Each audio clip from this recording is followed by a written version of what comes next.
Hello and good evening, one and all, and thank you very much. Thank you very much for being with us in this panel discussion organized by CCCB and Institute Ramon Llull. The aim of today's panel discussion is to discuss thinking in Catalan with the support of the most relevant philosophers of today's Catalan cultural landscape. The dialogue before starting, let's say that Institut Ramon Llull has organized another session to discuss and broadcast the message about non-fiction in Catalan. We want to convey the message to some international guests following us through YouTube. Hello and greetings to all of you. I hope that you're going to enjoy this evening's session and hopefully you will enjoy the talent of all the writers and philosophers that will help us conduct this session. I would like to read a letter on behalf of Jordi Cuixart that says as follows: I am in Lledoners prison. Dearest Marina, Ingrid and Anna, dearest Raül, I miss you and admire you all. It's always a good moment to greet you, and I know that CCCB meets on the grounds of freedom, so I thought it relevant and reconforting to write to you from the prison. I remember the letter that the writer Sarribandia sent me, thanks to our anti-repressive complicity. Our soul is greater if you're not a slave. This is a good summary of what I have concluded and claimed for in the last 3 years. Freedom can be only defined by implementing it, by exerting it, by demanding it. Otherwise, you will not be free. We are amidst a triple crisis, a social, a health crisis, and a democratic crisis, so it's very comforting to attend to this session virtually. Judith Carrera participated in one of the debates organized by Omnium Cultural. There's a country, thus there's culture. But since Judith Carrera always says we're not aware of the consequences of living in today's precarity, this will neglect culture. Without cultural development, there is no such thing as development. That's why we have to speak up when creation is undermined, while liberties and freedoms are undermined and extreme right-wing parties are expanding their support. We have a democratic obligation. Count on me. I'm in the first row. Even if I'm not here, I will keep exerting and claiming my rights with no regrets, with no hate. This is what freedom is about, because an empowered civil society goes hand in hand with human rights. We want a free country for people to be free. I look forward to hug you and keep fighting. Warmest regards, Jordi Cuixart. This is the letter. Thank you very much, Jordi, for your kind words. I would like to greet you from CCCB.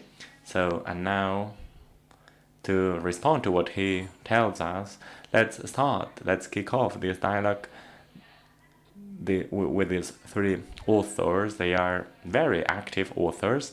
They are 24/7 thinkers. They participate to the public life of the country. Probably they are amongst the most important authors in their generation. They all were born around Franco's death. The first generation of children that attended school in Catalan. They have been also working in the last few years to have a grounded narrative in dialogue with the main cross-cutting topics that affect the world. Marina Garcés is a professor of art and humanity at UOC, Universitat Oberta de Catalunya, she is the soul of the Masters in Philosophy for Contemporary Affairs, and this is really related with her major concerns, such as learning from an empowering perspective. She is the owner of the Marta Mata Award 2021, and this is related to also her books, Un Mundo Común, Filosofía Inacabada, and the most recent one, Escola de Nens, published by Galaxia Gutenberg. Raül Garrigasait at the center is a writer and a translator from Greek and German. He is the president of the Casa dels Clàssics, which is a project aimed at disseminating classics in Catalan. His first book published was El gos cosmopolita i dos espècimens més. It's been re-edited by 1984, which is always a pleasure to say. A re-editing, what an amazing thing. In 2007, he published Els Estranys, a very successful novel with several awards, and in the following print time, the book is going to be translated into English by Font d'Estampa. In 2020, he has done a triplet. He's published La ira em fragmenta in the framework of Major Sins, Els Fundadors, an ambitious book about power, and País Barroc, published by Abens, which is a gathering of articles that I warmly recommend because they make a lot of sense. He tries to make the bond between his experience, his more like tradition-based experience with more... and to my left, Madame Argiola, a writer and a cultural activist.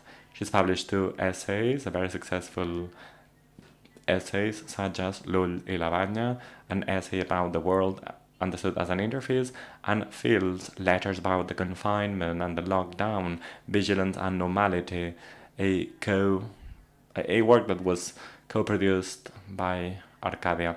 She's a professor at Girona University, as well as Marina. She also works in several media, digital and written media. She's also involved in Girona's cultural tissue, and she's also been the director and the scriptwriter of the documentaries Casa de Ningú, La Dimensió Poc Coneguda, Pioneers of the Cinema, about the role of women in cinema, and she's also been the scriptwriter of the project Soy Cámara, I'm a Camera Women in this case, led by CCCB, such as the capsules where Judith Butler is broadcasted, violence, control, etc. Many topics. So we have these 3 amazing authors to discuss about freedom, which is probably at the center of the challenges that we have been experiencing in 2020. Freedom, government control amidst a pandemic, the freedom of the nations that want to decide about their self-governance versus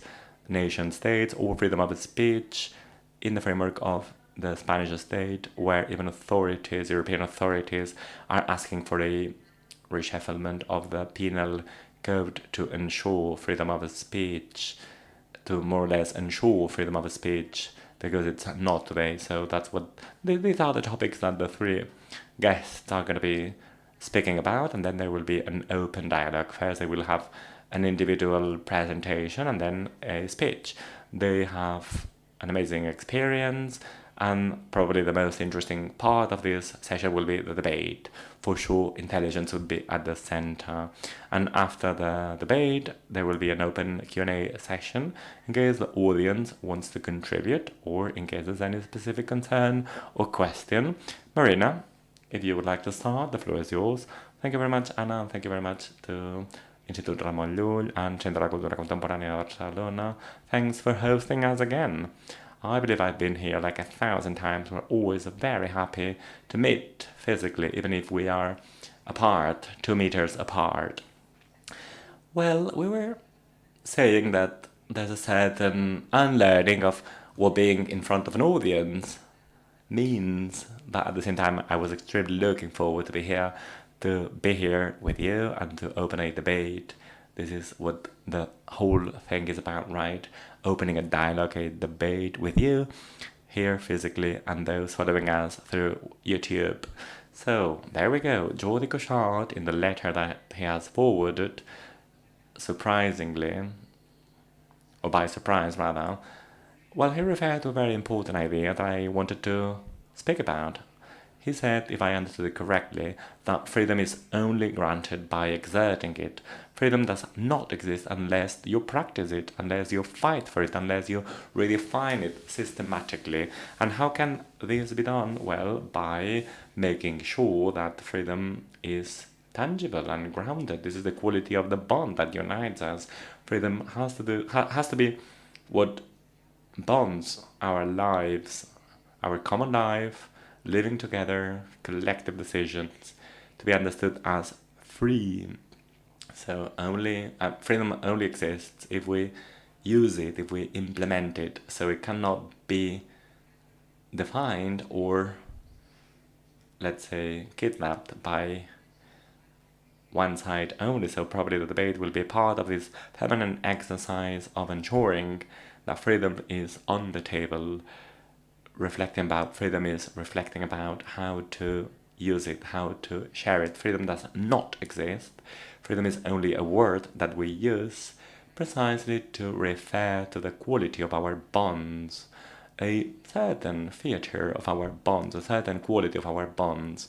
I would define this quality or this theater as, the bonds that you want to be immersed in, those that can be transformed without being understood as oppressive relationships that do not oppress us, relationships that determine us, define us, but do not dominate us.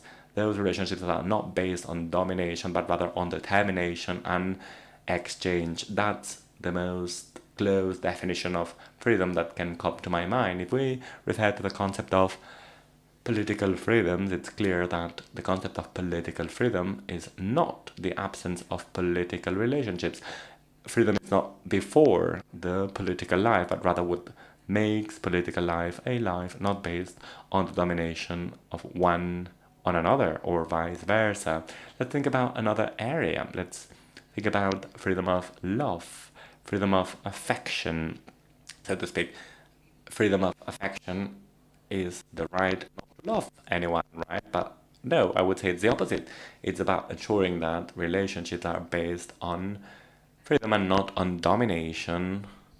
So against the modern fiction of free will, I believe that we'll be opening this topic, right? Fiction invites us to imagine ourselves as the owners, as the tiny or big sovereigns of our freedom and our life. So against this fiction, against this vicious idea that somehow pushes individuals towards the consumption society, consuming in order to be, right, in order to be activated. I believe that freedom is not a lack of determination. Freedom is not an undetermined will, but the opposite. Freedom is a word to refer to a possible distance between one and another that has to be redefined systematically. It has to do with what defines us, what conditions us, and what dominates us. How can we define this distance between what defines us, what gathers us, and what conditions us and determines us, and the fact that all these relationships do not become oppressive. So this invention that opens up to the distance that can be reinvented, I believe to be the major invention of culture, ethics, and politics amongst us. And I say powerful because I would say this is the most powerful tool against power, against establishment that wants to make any relationship as a basis of a system of oppression, domination, and destruction. At the end of the day, destruction of the other. So freedom is a word that means many different things. Polysemantic word. If we get rid of all these words, it ends up being empty, and it can be invoked by anyone. A word that means several struggles, several desires, several values, ways of being, ways of interacting, ways of agreeing, that of course open to potential different distances between what gathers us and what dominates us. There's a poem by David Cagno, who's around the audience, by the way, that makes me think about Jordi Cuixart and some of the moments that I've spent with him and some of the concerts that somehow have shaped the life of many of us in the last few years. And David Caño opens a question from the scenario, and he goes, and you, what color do you define freedom to be? What color do you think freedom is? And I believe that this poem that refers to you, right? And you, how would you define freedom that opens this debate, right? There's no freedom without you, there's no freedom without us. No one is free by him or herself. If you're alone, you're not free. You're alone, but not free. With no bond, there's no freedom. There's a you, there's a me, there's an us, there's an invocation, there's an invitation. And when you ask what color is freedom, so you're asking about the quality, an adjective, a tone, a palette of colors that defines relationships. Freedom is always based on a relationship. And when we ask about freedom, from my perspective at least, we need to frame questions, right? If you're not alone by yourself, there's no freedom that cannot be somehow in an interaction, in an engagement, in some form of determination. Freedom has to be framed. I'm not speaking about relativism here. There's no freedom relativism. It can be only absolute and framed. So questions about freedom have to be specific. If you're not alone, if you're alone, you're not free. So there's no freedom in abstract. Freedom is always a specific, tangible. Freedom is about somebody's or someone's freedom. So whose freedom are we speaking about? Freedom regarding what? To what extent are we free? With whom? Why? Regarding what? To what extent? So if we can pose ourselves these questions, if we can carry out this permanent exercise of being free together, only then we're being free. Only then we're being, unless we do so, no matter how free you are or you feel, no matter how your free will impacts you, you'll not be free, you'll be something different. And it's precisely this very specific way of defining freedom and living freedom and exerting freedom that somehow destroys the way today those that consider to be owners of freedom in the public scenario that, invoke about freedom and speak as if they were the only representatives of freedom, and they consider it like a mantra to define their tiny privileges, the privilege of small or big tenants, and their possibility to dominate those that are dispossessed. This is what destroys the very essence of freedom more and more. And now that we are entering political campaigns, or electoral campaigns rather, freedom is becoming the flagship of the tiny little tenants of themselves or the big tenants of the world, those who claim speaking about or on behalf of freedom. And in fact, they are trying to make us feel that they are the tenants and the owners, and thus those who can define their own privileges that they don't want to lose and that they will defend no matter what. Freedom understood as the ownership of oneself and of ourselves. Freedom that destroys, that does not allow us to open the question about where we are, what is the framework of this freedom. So I believe that here's where we have a very difficult ground, politically speaking, ethically speaking, culturally speaking. And I believe that many important elements regarding values, technology, ways of interacting, ways of being, because words, if they are left alone, they seem to be speaking about the same concept. Well, it's not the case. We are amidst a clear cultural war that is being played in the way we position ourselves and we use words as a shared scenario. So this is, I would say, the grounds where we should lay all this abstraction, as Jordi Cuixart was asking us to do in a very specific way. This is the invitation that we have today to open this debate. Thank you for opening this debate. Great, Raul. You have the floor. Thank you. Is it working? Thanks so much. Thank you to the Institut Rameliu and the CCCB. Marina has made a very deep and fruitful presentation about freedom. Maybe I like to go backwards. Something that she lagged behind when talking about freedom. I do believe that this kind of freedom belongs to our common sense. The definition of freedom made by Stuart Mill through four main ideas could be quite superficial. However, it's very useful when looking backwards and rethinking all the circumstances.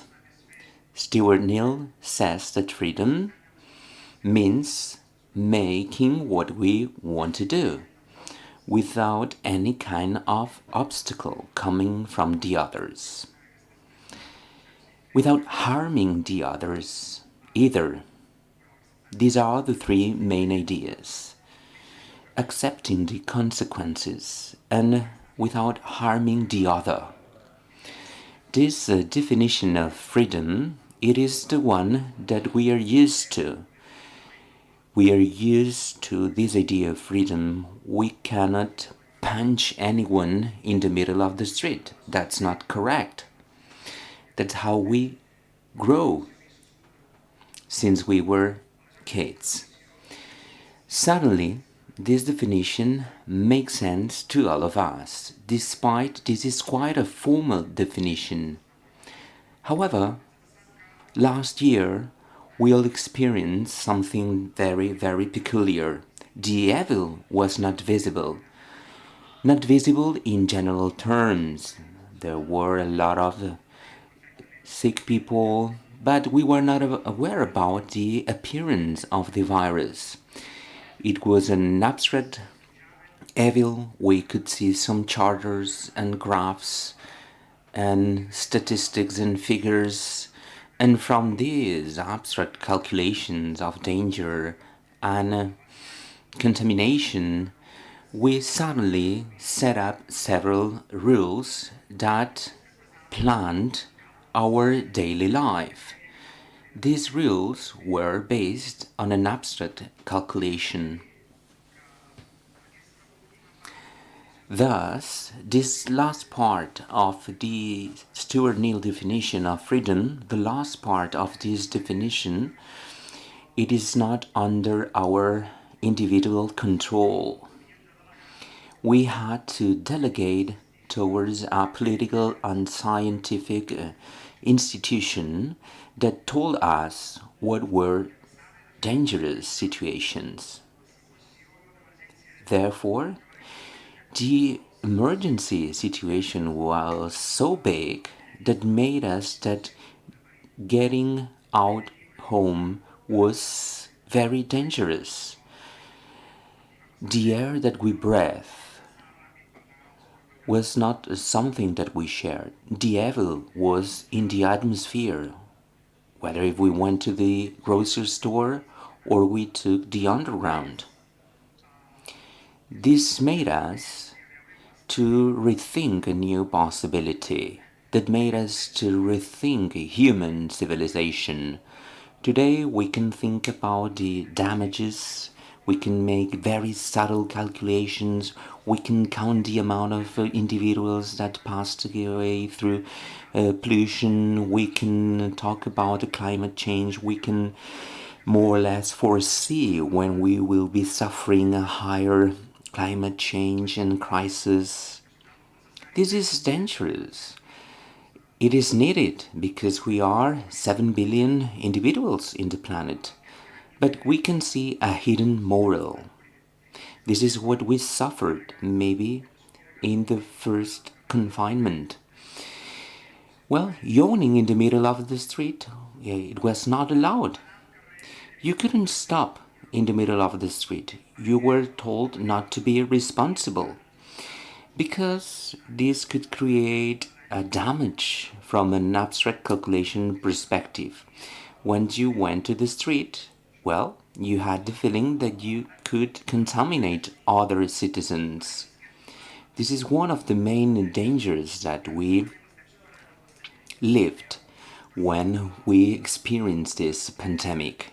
We are overcoming this past situation. However, forecasts say that we will be suffering other health crises in the next future. This possibility to make an abstract calculation of damages and dangers will be always a threat for freedom. It is very easy to go from the first step of the first stage of the pandemic and to let us tell that it's going to be dangerous if we go out. To me, it's quite important because we said that this outdoors in Catalan, the free air, it is free because air belongs to all of us. It is free because all threats are possible and we are exposed to the air. This is amazing and makes outstanding this idea of the free air, of the atmosphere and the air that we breathe. And this made us to disappear at home, closed.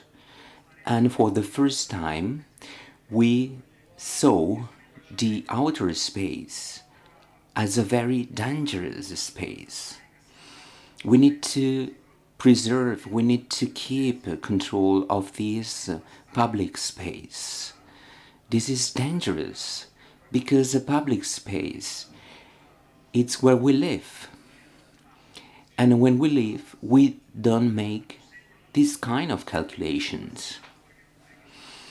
Maybe we are naive when we live. We never calculate the potential evil that we can create to our neighbors and citizens and the damage that the planet is suffering today. This is space, it is vital for humans' essence. We need a space to live. We don't need anymore these guilty calculations that made us to feel so bad. This is what we suffered at the beginning of the pandemic. And this is something that we need to overcome from now on and to overcome all the crises in the future. Thank you so much. Thank you to the Institute Ramen U. Thanks so much to the CCCB. Thank you very much to all of you for coming. I feel delighted to be here with you. We didn't prepare anything beforehand, but gradually I can see that my ideas are totally related with Marina's words and Raúl's ideas. We need to regain these public spheres. A public sphere that is threatened by fear and the public forces. So my message is a message of freedom. We need to learn, we need to relearn, to have a conversation with our limits, not as a border, not limitations, not as a border, not as a physical border, but also in the sense to reshare this space. However, during lockdown, we witness a very important role of this element. We could see the appearance of a new serfdom, a non-voluntary serfdom. In a political literature, since Xenophon, Lavoisier, Strauss, and Kojève's many authors talked about this voluntary serfdom. There is always in this serfdom some compensations, some harassments from tyranny for serfs not to raise. Today, the concept has changed quite a lot. I'll try to talk about this idea. Kafka said, "It is so good that this world is proportion, it's only a matter of figures and numbers." And it has to do with your idea, the power of the democratic reason, and how some ideas, they impose a violence of calculating the level of danger that we can produce as individuals against the others. Suddenly, we saw the appearance of the pandemic drones that control people's movements with thermal technology, and these drones, they can calculate the beats of your cord, if you will suffer a stroke in 15 days. Also, the tracking apps. I wanted to have this app, but I didn't dare to use this app. Once I activated, I saw all the citizens as suspicious individuals, as agents of the evil. This was our reality, our situation.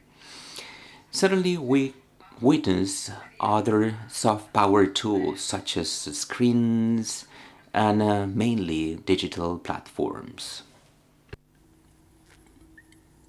A través de les quals ens hem... Digital platforms allowed us to get together. There was no other choice. At the end of the day, this technology created an immunology space where technical protocols have been together with social functioning protocols. This pretext of health immunology has developed into a social immunology, thinking about the others as a threat. What were the areas in which we all felt a little bit saved? Well, we felt quite safe through these digital platforms that have been quite sophisticated, replacing our family, our parents. Beyond this, a joke, they were an information tools and they were able to modulate our well-being and a mindset. Information, it's related with control. Since the beginning of cybernetics, since Norbert Wiener, it is a crystal clear idea to us, right? And through the 20th century, this technology has been developed. Deleuze in the 90s talked about this biometric control system and how in the near future societies will be controlled through this biometrics control system. Therefore, it could be useless to have a tyranny or a dictatorship to be controlled as citizens. What is control?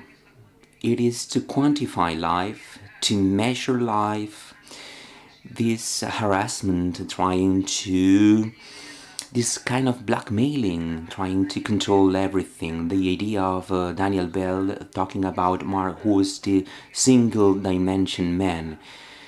The Industrial Revolution doesn't appear with factories. The revolution appears when you are able to measure the jobs and the work that you produce.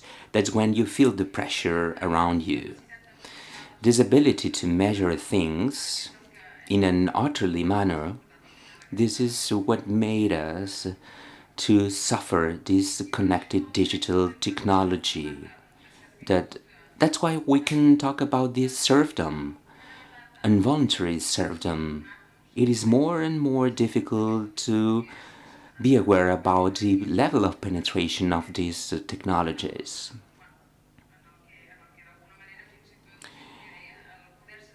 It goes beyond the sensorial power, as Darwin mentioned, into the most intimate brain parts. These digital platforms, social media are fascinating. They are able to pick our choices. They recall us what we have to do. They create new circumstances. They tell us how to live. They segregate. They also create a level of polarization.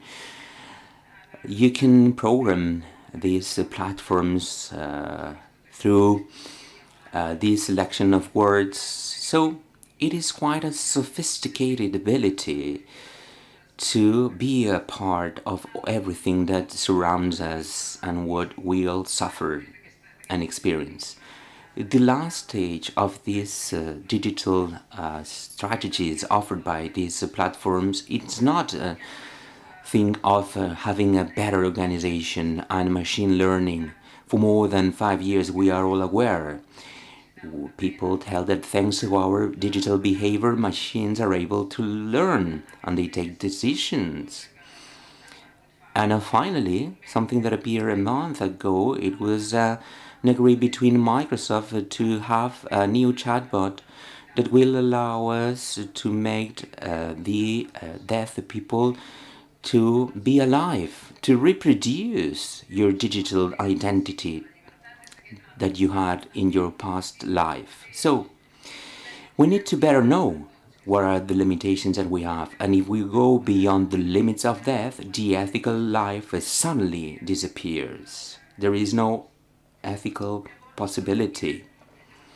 Suddenly we have a world made by several versions that never are together. So this dialogue of the public sphere, it's not possible anymore.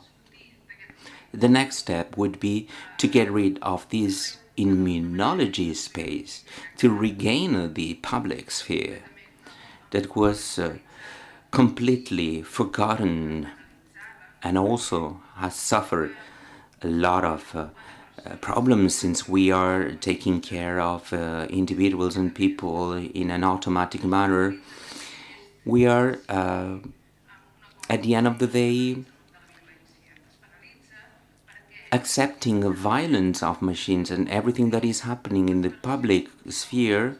It is putting at risk the image of world and the area of immunology protection. This immunology that has been artificially created makes us to suffer a very big crisis in this new version of the world that has been created by very few.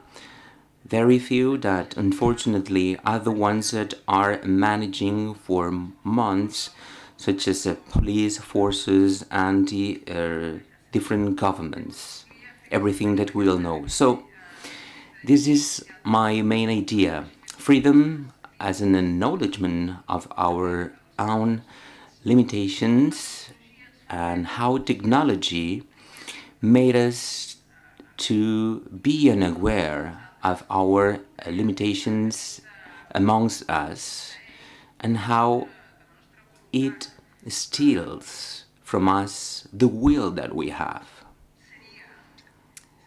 Let me be clear enough. In this political literature, we can see a depiction of culture, action, leisure, fun that make us to get rid of the control systems and methods. Now it's not useful anymore. We are so depressed. The idea is to suffer anesthesia. Some people, they talk about narco-capitalism. It is quite a science fiction concept, but it is quite graphic to see how we are all used to be in these protected areas, and we will never suffer any crisis because we don't have to bargain and to discuss and to fight for our rights. So the idea could be once again to go back to these public spheres, to be once again aware about the limitations and the boundaries, and to recognize these new tyranny methods. So, who wants to go first? Well, I've got some contradictions. Before you said freedom is do what you please. It seems obvious, but probably it's not so much. So let me make the bond between this comment you made and the voluntary or involuntary servitude. There is no such thing as voluntary or involuntary, probably. There are different tranches of freedom, different tranches of will. Our will is ours, but at the same time, many different worlds speak about what we believe to decide ourselves. Even submission is sometimes self-imposed. Well, you said something very interesting. You said freedom is a framework. You said it's a framework where we can have a dialogue, or perhaps a dispute, or a negotiation, or even sometimes there are impositions on limits, our own limits sometimes. But if you host power not only to control others without them knowing. That's, of course, something happens today. But those who host power, they have a more powerful hand in order to impose a perspective. So, during the lockdown, as Raul was saying, even if, we're not in a total lockdown, but still, so power, nation states and international regulatory bodies, they have a very strong hand, which is offering us less or more mobility. Mobility is very illustrative of freedom. You can go all the way down to Tarragona or to Singapore, right? This is a different experience of freedom. So there are privileges. Have I had my vaccine or have I not? Do I allow someone to perform an antigen test on me or not, right? So there are different mediations that we have to think about whether we allow or not to be performed on our bodies, be it analysis, blood tests, digital identities, digital passports, vaccination passports, etc. Those who are imposing all these on us, they have something to offer in exchange. Mobility, safety, the debate between safety and freedom. It's not so much that people are afraid and they need a master to protect them or the big brother to protect them. It's rather that when the monopole of security is at the hands of a few forces, of a few powers, and this possesses us of coexistence, which really is what provides us with safety, right? If you allow your children to walk down to school, means that you trust others, and this is a collective wish that is now monopolized by a certain limited amount of powers, right? Who offer us more freedom in exchange. So I believe we are allowing others to control us, but from a negotiation point where what really differs is the hand, the strength of the hand, right? I believe we are, as a society, quite aware about the servitude that we find ourselves upon, and precisely because we celebrate freedom, we are ready to allow control. And here's where the danger lies that's what I believe. I don't really believe, nonetheless, in the lack of will or not knowing that others are controlling us, that big powers are controlling us. There's a permanent negotiation between the powers and individual freedoms. Raul, if you allow me, more and more it becomes difficult to acknowledge or recognize this negotiation system, the framework where negotiation happens. I have the feeling that we all feel that we have lost our capacity of a negotiation, our bargaining capacity, when, for example, the judicial power is not open to dialogue, or when the organization of the public space responds only to a protocol. And to the extent, until today, the protocol was machines, right? Based on machines. Whereas today the protocol is organizing our public life, our public sphere. And like machines, they are narrow-minded. You cannot open a dialogue because a protocol is a protocol. It's narrow. And they use very strict regulations. So negotiation is becoming more and more difficult. Finding the right balance. Finding the balance where you make concessions in order to live, to coexist with others and embrace contradictions and differences. So that's why I was arguing that we are near an involuntary servitude, because there is no place for negotiation. It's like if we have lost the capacity to use words, words have lost meaning when it comes to agreeing on the meaning of the very same words. So it's like the areas that up to recently were real negotiation areas are today some sort of melting pot where it does not really matter to start a negotiation because you already know where it's gonna end, right? You already know the answer, which is always no. This is banned. That's why I was referring to the concept of involuntary servitude, because it's like will is now in a second row, in a second place. We want immediate solutions, short-term solutions related to the immediate survival, and we've lost a long-term scope. I would say that even the protocolarization of public life is somehow trying to convey the following message: don't think about tomorrow. I'm thinking only about the here and now, and maybe tomorrow does not match the long run that you're thinking about. So stop thinking about the long run. So let me go back to the idea or the debate on whether being free means doing what I please. Of course, your definition of freedom is much more, let's say, holistic than the one I shared by Stuart Mill.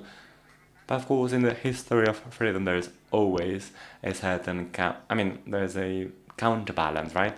The freedom of the Romans is not the same as ours, right?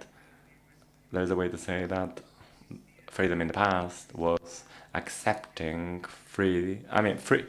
accepting an imposed order, the nature order, the city order, or inherited costumes, right? So freedom in the past used to, did not respect individual freedom.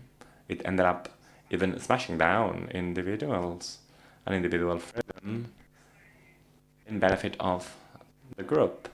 And this is oftentimes compared to modern freedom, which is oftentimes presented as individual freedom, more individualistic freedom, even based on subjects' autonomy, the rule of law, etc.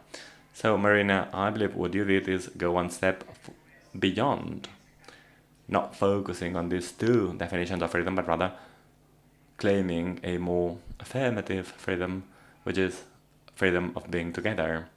And I believe it to be a very interesting approach, a very interesting pathway. Actually, do you know what I believe? I believe that modern freedom today is still very present. My definition of modern liberty. That's why I believe Stuart Mill's definition is part of our common sense, a common sense that needs to be redefined. So this is floating in the ambience, and by using your words, by quoting you, I would say that we are free because we can break any bond that we don't like, that we don't wish anymore. This is a more banal definition of freedom. When we find ourselves in situations, in relationships that cannot be, let's say, that we cannot escape from, this produces a great deal of anxiety. A very specific example has to do with maternity or paternity. This is the narrative we have about maternity or paternity because we believe it to be an unbreakable bond, right? And there's a way to see things, but then there's another approach to things, which is understanding freedom. I believe that between the heteronymous freedom and the autonomous freedom of the moderns, there is an in-between, which is the artisans' freedom, the relationship that artisans have with the world. Artisans have a more face-to-face relationship with the world. Artisans don't impose themselves any regulations. They work with matter, with resistances, and they know that matter and the break point of the matter they work with are the limits of their freedom, right? So there's a very well-framed freedom that accepts limits in a very affirmative manner. Today, I'm now, something popped up in my mind. Joan Miro was today speaking about, Joan Miro had he was an artisan, he was an artist. Oftentimes he would take a material and put it amidst cogs so that they would sheet on it and work on it. So he would take back the material and say, what's been done is perfect, and he would contribute to this piece of art that Chicken had started. So this is a very this is a very interesting example of artisans or artists' freedom. This is a relationship with matter, and the limits that matter impose. So this is extremely interesting. Your example is very much interesting. In the example that I was sharing about digital connected technology, that is somehow illustrative of the myth of a world with no limits in all possible meanings, a totally dystopic scenario, because it presents itself as unlimited. And as humans, we automate decisions, we delegate decisions to machines.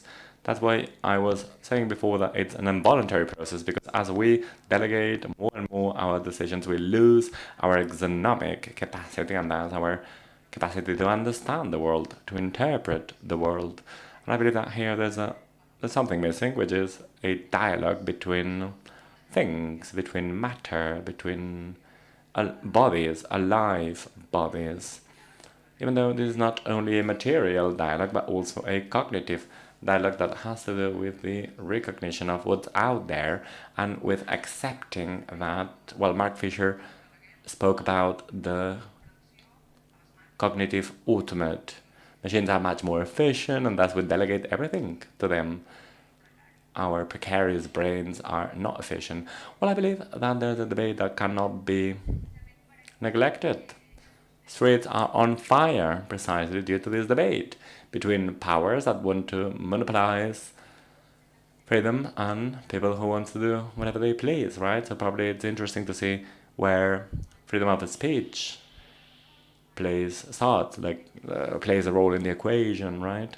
As you were saying before, due to I believe that there are many different words to speak about actions of power. I used oppression, imposition, domination, repression, control, as Anna or Ingrid said, and Raül also. So I believe that there's a spectrum of actions that power imposes on what makes us human beings, interrelated human beings, also through speech, words, and the way we can say each other, in the way we want to live together.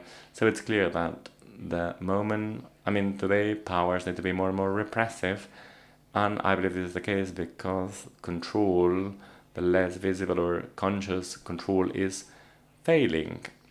And if we want to be something different than consumers that vote year after year or vote every 4 years and live in this very precarious state of things when we are in normality, so to speak. Thankfully, there's no such thing as normality, or unfortunately, there's no such thing as normality anymore in the COVID-19 scenario. And this happens at the economic level, at the political level, and when it comes to the culture as well, right? When it comes to a nation state, also regarding language, we are now in situations that are shared, and probably we gave it for granted in the past, and it's not the case anymore. So now we need to open questions beyond what's allowed in the previous frameworks, in the very limited and narrow framework of what freedom of speech is allowed to be, the questions that are allowed within a certain play field. That's what freedom of speech is about. And when you do not respect freedom of speech, you experience the limits, right? Not the shared limits, but the imposed limits. And that's how we could speak about the youth or the young. They are not the young anymore, objectively speaking, young. All the lives that are condemned to precarity, not so much as a status, but rather as a definitive state of things for the rest of their life. They're criminalized only by claiming to live. And we're experiencing our streets on fire in the last few months, and all these phenomena, we are neglecting them because it seems like the screens are focused and obsessed with COVID-19. But we shall not forget the permanent arrival of migrants to the Canary Islands and other shores, and who die day after day in these very well-controlled state with a curl fire and a lockdown. So we need to reaffirm ourselves. We need to recognize each other in this common space. I believe that the diagnosis has been more and more, I mean, the way it's more and more complex, the tools we use to quantify things are more and more sophisticated, and the answer is always the same: isolation. Isolate the sick, isolate migrants, isolate refugees, isolate prisoners. Isolation is the only answer to modern claims or violence, more explicit violence that we all recognize from a more visual perspective. Therefore, I can see that there is a tension, a terrible tension, that shows us that the system doesn't work. It is this lack of proportion between the tools that are needed to know what is really happening and what to do with the information that we have.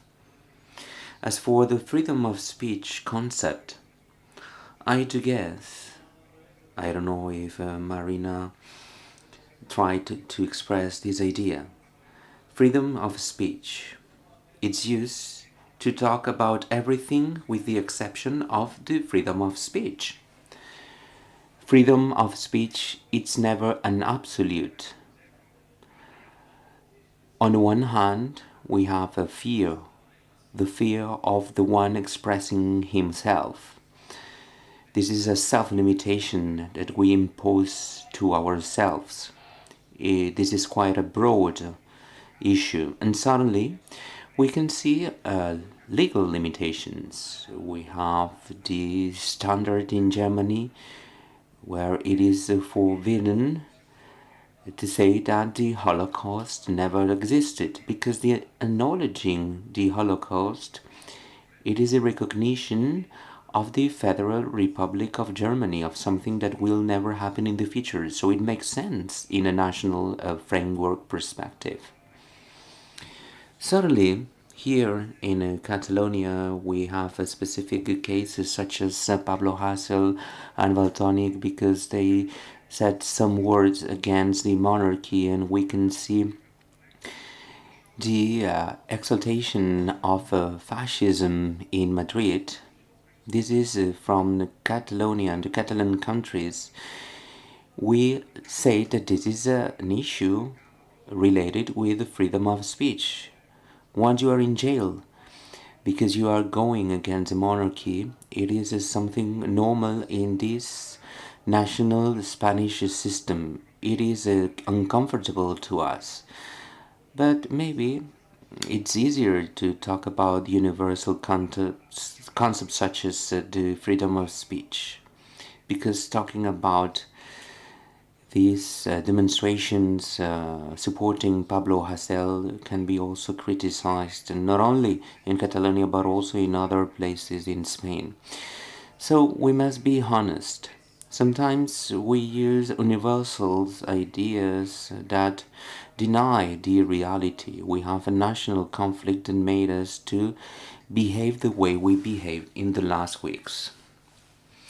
Do you want to answer, or maybe it's kind of late and we could offer the opportunity to our dear guests to ask some questions? Please, if you want to break the ice, you can raise your hand and we'll offer you a microphone. It would be great if you turn on the lights. We want to see people's faces. Thank you. That's amazing. How many people after so many months behind a screen? Who wants to break the ice?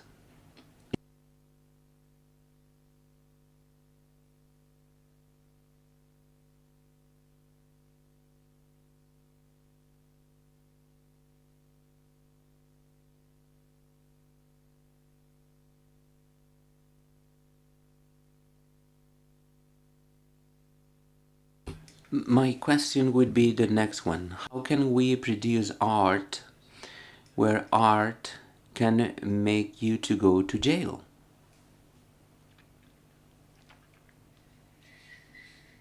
In our country, I mean. Yeah, that's what you have to do. You have to produce much more art. and to create the prerequisites to fight against this repression from a collective strategy perspective. That's it. It was before Pablo Hasél won Staltonic. Many rap singers, they made a song, "Politicians Are Thieves," and they repeated all the sentences that made other rap singers to go to jail. And well, they did it through an AI technology system. They didn't want it to be accused. So it was the real application of activism, of what usually happens in the opposite sense. So it is a new resource. This AI was used like a movement of a limitation of the language that made us to express ourselves. You talked about the freedom of speech before, right? We can always go against this freedom of speech, beating on offering the ability to machines to express themselves. We are allowing machines to organize our conversations as well as our daily life. We had an amazing documentary about the Riti and Komori that made us to rethink about the life of these individuals that were a lot of years in jail, more years of their life in jail than outside jail. It is not me who has to tell you that we have to produce more art. Risks are taken by the others, so I'm not bold enough if I'm talking from this stage. So fighting against censorship and to find new strategies to have a collective position. But you don't know when you never know when you are at risk. Maybe you are in a risky situation. Maybe you said something, right, that doesn't like to and someone here. So risk begins when there is another individual that doesn't like what you said. Of course, there are other issues such as private property, and we have to respect, right? But you never know the limits. Maybe if you take a car to make a demonstration, or if you sing a song as many other songs and they tell you that it's forbidden, right? So this is the sphere, and this is the chord in we all are playing. We need to be aware of that. We know that several teachers have been accused because they were told that they were talking about a doctrine and trying to convey a very specific message. Once again, where can we set these limitations? Where we can find these boundaries? Because suddenly they appear, right? Well, I do feel very comfortable. I don't want to scare you. That's true. When talking about teachers and with teachers, the mechanism is quite subtle.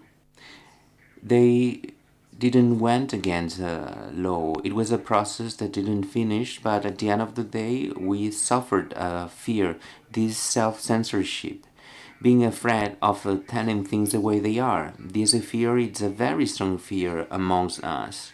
And it is very strong due to many reasons, due to justices, due to the public spheres, the claims that the public sphere is making when you are forbidding something or accepting other things.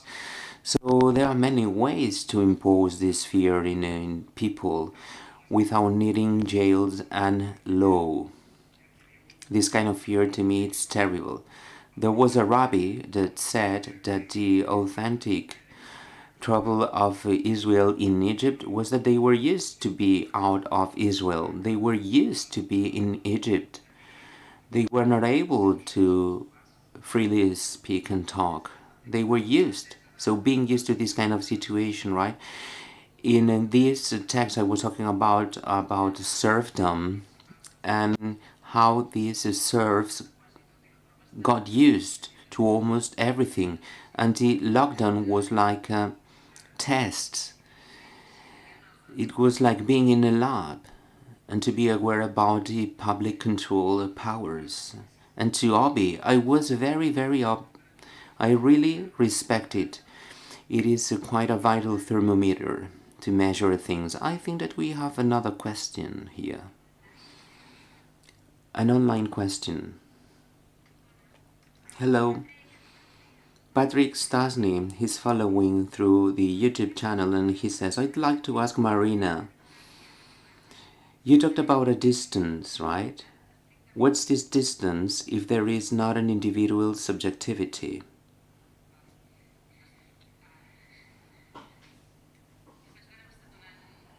I think that we offered many examples in order to place the issue in an appropriate manner. When socially we have a common framework that has not to be punished, when we are able to talk about, let's say, about gender diversity or sex, right? These are topics that we didn't dealt with here today. Once it is possible inside an institution such an organization such as school, we know that now this right-winged, this fascist party Vox is asking to put a pin in kids for parents to control where kids are. Well, these are things that need to be solved, right? We are responsible of the minors in our society, and so this is kind of an example of this distance between this specific bond. I believe this way, my family believes this way, my family has these values, and imposing, right? Imposing not to be able to talk about some themes and topics, and not to agree with these themes, topics. What's the distance? Not being able to acknowledge it, that we are all different, that we cannot accept other perspectives, and also not to be able to talk about gender diversity or sex. Who is getting rid with this distance? Who is annihilating this distance? When someone tells us that it is only allowed in the private sphere, or once there is repression against these themes. So this is a new common space that must be created to make possible to create these bonds, to be free to talk about specific topics and to coexist and to have access to political issues and not based on domination and imposition.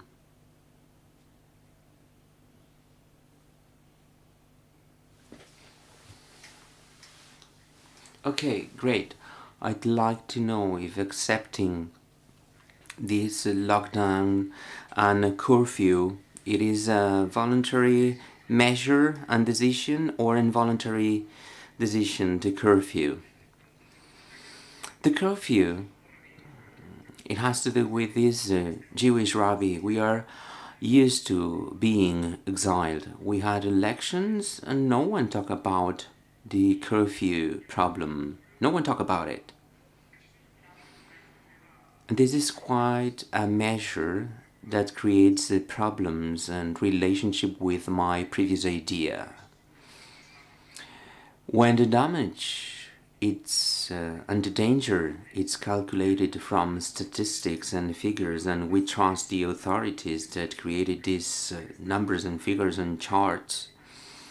We have loads of measurements based on the authority, but the real effect of the curfew, we do not know what the real effect. We didn't see any scientific and no politicians to tell us the advantages of the curfew. It was thought to reduce the number of contaminations, but we don't know the final result. It's quite intriguing to me how we accept, how we assume these kind of measures. And why we didn't talk about it during the electoral debates. This has to do with this voluntary serfdom. To me, it has to do with breaking this relationship. It is inevitable, the problem. These damages would be always collateral damages. But once we accept this kind of relationship, the moral sense, the health sense, the purposes of specific measures, it's like the evil that has been imposed from beyond. And we don't know, that's an issue, and we accept it at the end of the day. And mystifying probability. So at the end of the day, it's like the Cinderella tale. Midnight, go home. It's kind of a magical element, right? And it's something logic, and you validate, you accept this probability. And at the end of the day, that's the reason they impose this curfew, to reduce the possibility to get in touch with others. That's the main purpose, the single and only purpose. The problem that we can see beyond these measures is that the ones that thought that could not to respect these measures are the ones that understand freedom in the second part of my explanation, the one that we can see in the public sphere, right? The freedom that belong to those that they feel that they have the right to live this way. This is something that is happening with the tourists in Madrid and many other cases here in Barcelona, and also several social classes, and they feel that they have the right to not to respect these curfews and measures.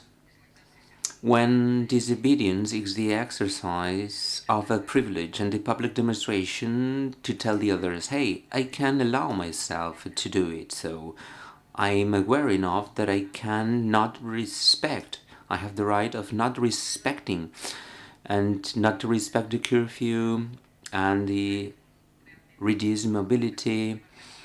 So these freedoms, in plural, are so difficult to understand. You have the privilege and you have the right to not to respect, right? There are words and answers that are needed. To me, this is quite intriguing because it was silent. It's a very difficult silent thing. How I do understand what you said. There is like a balance. The first lockdown was different to you, and the second lockdown was different to you. To me, the first lockdown was a disaster. It was absurd to me, and what really made me anxious was the way that we all obey, without one asking, without demonstrating, people in the balcony, not allowing you to get with your kids in the middle of the street, people shouting if you were with your kids in the street, right, from the balcony.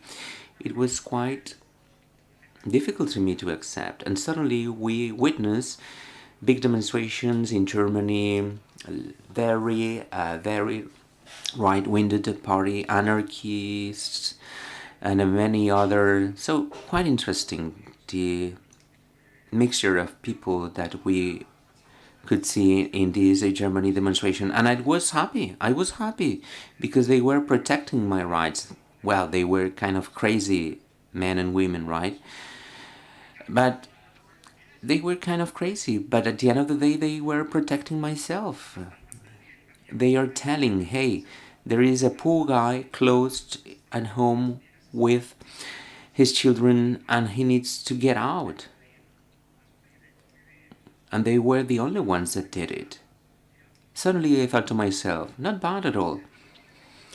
As for the curfew, I was thinking while you were talking, there are two ideas behind this. We are like Puritans, and the organization of life surrounding economy, right?